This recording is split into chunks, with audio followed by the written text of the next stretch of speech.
Good morning, good afternoon, friends. I just wanted to share the wonderful lessons that we learned this week and some of the transformational impact that I've had by reading, by watching the videos, and by listening to the MP4 stories.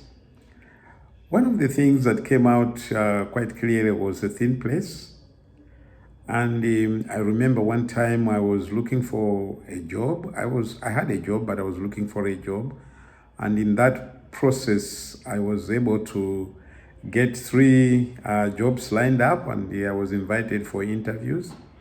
But even before I went for interviews, my wife and I could not agree on which job was the best. She had a job in another country, I had a job in another country. So we struggled, and we decided that we were going to pray that the will of God be done.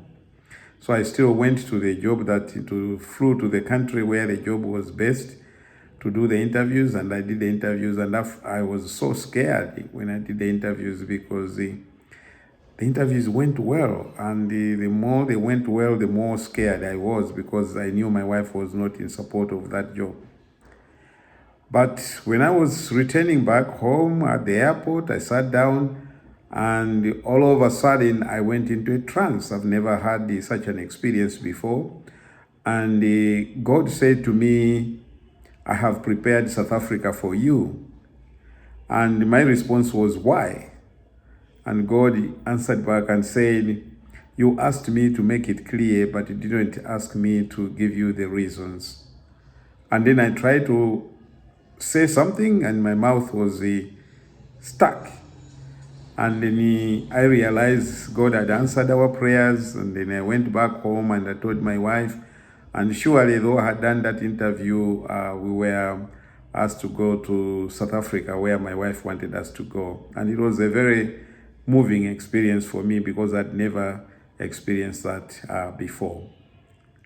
In addition, one of the things that I loved reading was the Barton's dark side or shadow side of leadership, because to tell the truth, we all have our sad side and the dark side.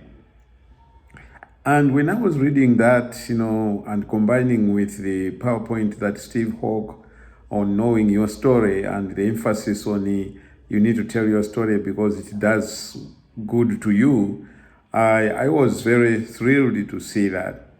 But the confusion that I had was, what do you do with the bad side of your story? Do you tell it or do you not tell it?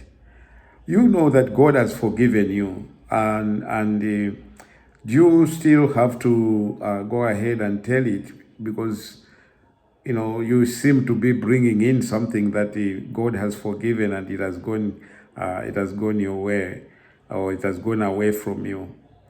I am bringing this forward, hoping that your friends can help on how do we tell our story in a situation like this. Thank you very much. Bye.